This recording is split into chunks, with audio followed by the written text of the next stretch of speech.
এই জরিপে দেখিয়েছে যে 41.30% উত্তরদাতা পছন্দের দল হলো বিএনপি, আর জামাত ইসলামীকে পছন্দ করছেন 30.30% উত্তরদাতা। আপনারা তো বলতেন যে জামাত ইসলামের ভোট হলো 4 থেকে 5% অথবা সর্বোচ্চ 8%। এই যে বিশাল পরিমাণটা বেড়ে গেল, এটাকে আপনারা কিভাবে দেখছেন?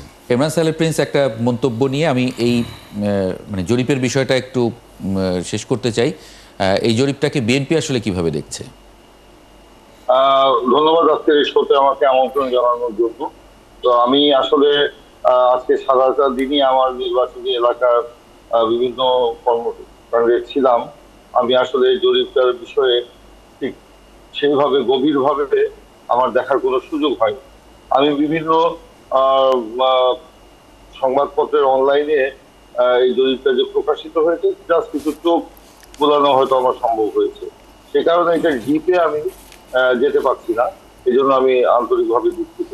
তবে নির্বাচনের সামনে আসলে তো বিভিন্ন সময় বিভিন্ন জরিপ পরিচালনা করা হয় এবং সবার প্রতি সম্মানও আমাদের আছে। আমরা এটা নিয়ে সেরকম কোনো প্রশ্ন উত্থাপন করতে চাই না। তবে আজকে এই জরিপগুলো কি বৈজ্ঞানিক ভাবেই করা হচ্ছে, নাকি এটা আপনার মানে যথাযথভাবেই করা হচ্ছে, নাকি এটা যথাযথভাবে করা হচ্ছে না, সেটা কিন্তু প্রশ্ন থেকেই যায়।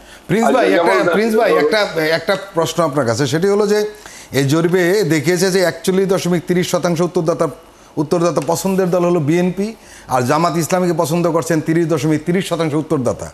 আপনারা তো বলতেন যে জামাত ইসলামের ভোট হলো 4 থেকে 5% অথবা সর্বোচ্চ 8%। এই যে বিশাল পরিমাণটা বেড়ে গেল, এটাকে আপনারা কিভাবে দেখছেন?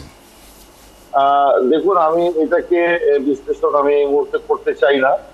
কোনো একটা আমি যেহেতু আগেই বলেছি, এটা ডিপে আমি কখনো ঢুকি নাই, এখন কি আছে না আছে জানি না। তবে আমরা যে গ্রামে গঞ্জে ঘুরছি, যেমন আজকেই আমি সারাদিন আমার নির্বাচনী এলাকার একটি উপজেলা ধোমাউড়া, সেখানে আপনার বিভিন্ন জায়গায় গিয়েছি, মানুষের সাথে কথা বলছি। মানুষের যে উচ্ছ্বাস বা আমাদেরকে যেভাবে রিসিভ করছে বা ওপেন মানে উন্মুক্ত ভাবে যে আমাদের পক্ষে কথা বলছে, তাতে তো আমি তো মনে করছি না যে জনগণের প্রকৃত যে আপনার মতামত সেটা এই জরিপগুলিতে রিফ্লেক্ট হচ্ছে। এটা তো আমি মানে বলতেই পারি, কারণ আমি আজকে সারাদিনই আমি কিন্তু আমার নির্বাচনী এলাকায় আমি ছিলাম। আমি একটা বিরতি নেব ইমরান সাহেব প্রিন্স, একটা বিরতি নেব। ইমরান সাহেব প্রিন্স এবং মোহাম্মদ ইয়াসিন আরাফাত আপনারা থাকবেন আমার সঙ্গে একটু কষ্ট করে আরেকটু সময়। আমি রুবায়েত সারোয়ার আপনাকে ধন্যবাদ জানাচ্ছি এই আলোচনায় যুক্ত হবার জন্য। প্রিয় দর্শক, একটা ছোট্ট বিরতি নিয়ে ফিরে আসছি একাত্তর জার্নালের সঙ্গে।